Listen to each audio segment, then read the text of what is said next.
Friends, இந்த பேனாவோட முனையில் ஒரு ஓட்டை இருக்குது. இந்த ஓட்டை வந்து உங்கள் உயிரியே காப்பான்னு சொன்னவங்களாம் நம்ப முடியுமா? இன்றைக்கி அதை பற்றி வீடியோக்களில் பார்க்க போகிறோம். இன்ட்ரெஸ்டிங்கான ஃபேக்ட்ஸ் பற்றி பார்க்கலாமா?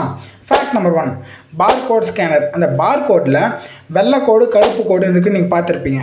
நம்ம என்ன நினச்சின்னு இருக்கோம், அந்த பார் கோட்டில் இருக்கிற கருப்பு கோட்டில் தான் தகவல் இருக்குது, அதை தான் படித்து அது தகவலை எடுத்துக்குது அப்படின்னு நினச்சின்னு இருக்கோம். ஆனால் அது உண்மை இல்லை. அந்த கருப்பு கோட்டுக்கு இடையே ஒரு வெள்ளை கோட்டு இருக்குது பாரு, அந்த வெள்ளை கோட்டில் தான் தகவலெல்லாம் இருக்குது, அதை தான் படிக்குது ஸ்கேனர்ஸ். ஃபேக்ட் நம்பர் 2, நம்ம முதல்ல பார்த்தல இந்த பேனாவோட முனையில் ஒரு ஓட்டை இருக்குன்னு சொன்னல, அது எப்படி நம்ம உயிரை காப்பாற்றுன்னு சொன்னால், சின்ன வயசில் நம்ம தெரியாதனமாக குழந்தைகள் வந்து இந்த பேனாவோட முழுகிடும். அப்போ வந்து மூச்சுக்குழலில் போய் இந்த பேனா முடி அடிச்சிடும்.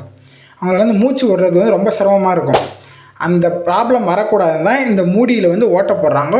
இதனால் வந்து குறைந்த அளவாவது மூச்சு விட முடியும், அதுக்குள்ளே நம்ம ஹாஸ்பிட்டலில் போய் காப்பாற்றலாம்.